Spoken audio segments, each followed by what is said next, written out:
Hiya folks, how's it going?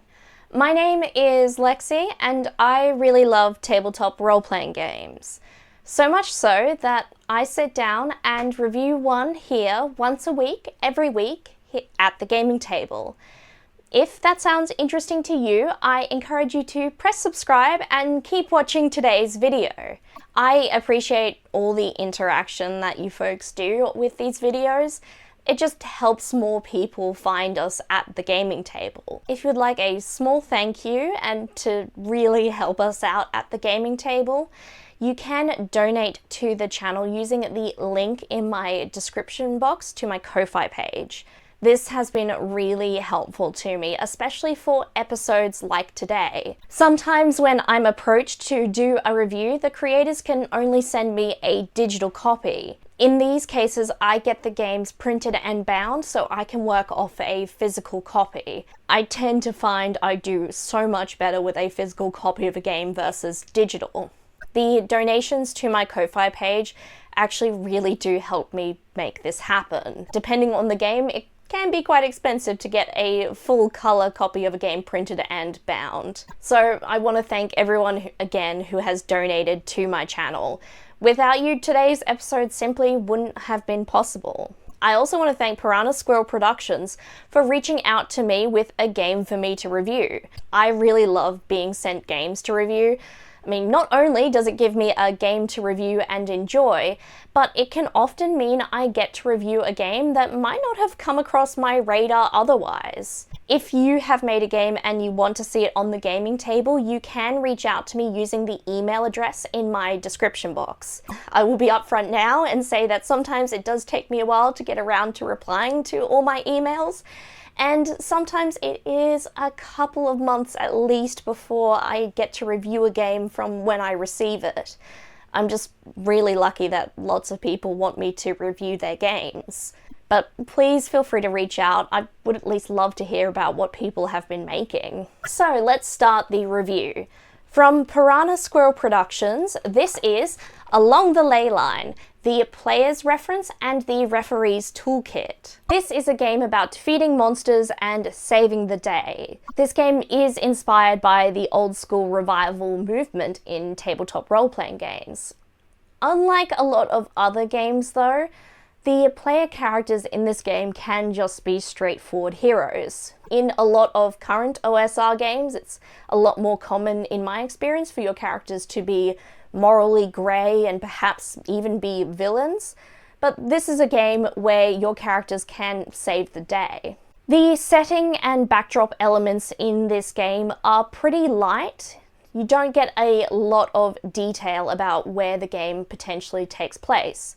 It's a classic medieval OSR dungeon crawl vibe. I think the choice to keep the setting elements light really makes sense for this game manual. These books are toolkits, so game masters and players alike can tweak some of the aesthetic elements to suit the game that their group is playing. To play this game, you're going to want a variety of polyhedral dice, generally spanning from a D4 through to a D12. For most obstacles, the game master, called the referee, will set a challenge number, and the players will select a die to roll based on the appropriate skill their character is going to use to overcome this obstacle. If the player characters come up some kind of sentient or intelligent presence that they need to overcome, they will roll off, so 2 opposing die rolls, to see who gets the better result. I think the focus for the mechanics in these rulebooks is what your group gets up to in the dungeon. These two main things are, of course, fighting things and exploring.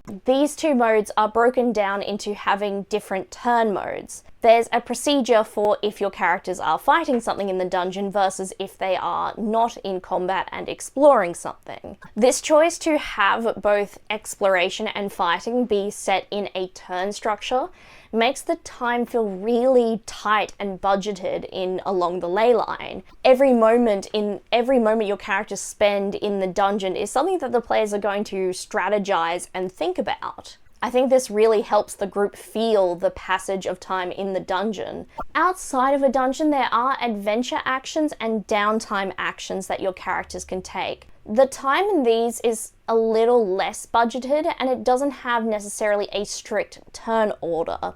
Rather, characters can choose something they want to do, and it's estimated it'll take roughly this amount of time, rather than being controlled down to, say, 1-minute increments. Your characters in the game are going to have a variety of different skills. The long list of these skills is actually broken into 5 categories. The large variety of skills that your characters have are actually broken into 5 categories: defensive skills, combat skills, arcana skills, environmental skills, and social skills. Depending on what your character might specialize in, they might lean towards one category over the other.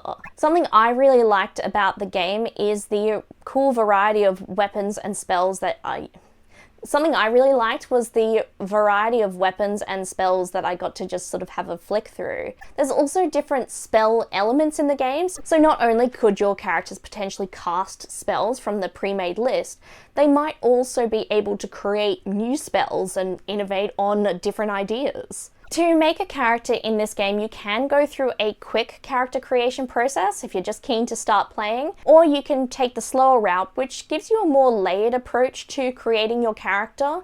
You spend a pretty significant amount of time on their backstory before you finalize any numbers. I really love that one of the potential things that you can write down about your character's backstory is what their apprenticeship was in. So potentially what respectable job they had before they became a dungeon crawler. I have to mention how much I like how cleanly this game manual is formatted.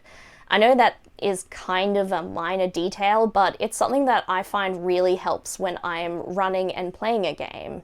I'm also incredibly charmed by the artwork for the game. It just really works for the game's aesthetic.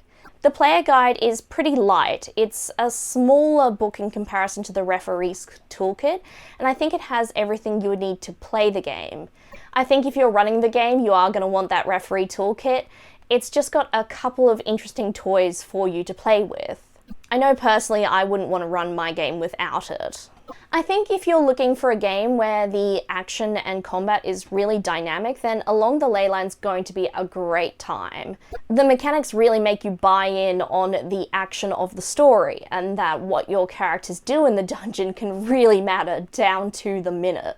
Each of these 2 books retails for just under $20 US.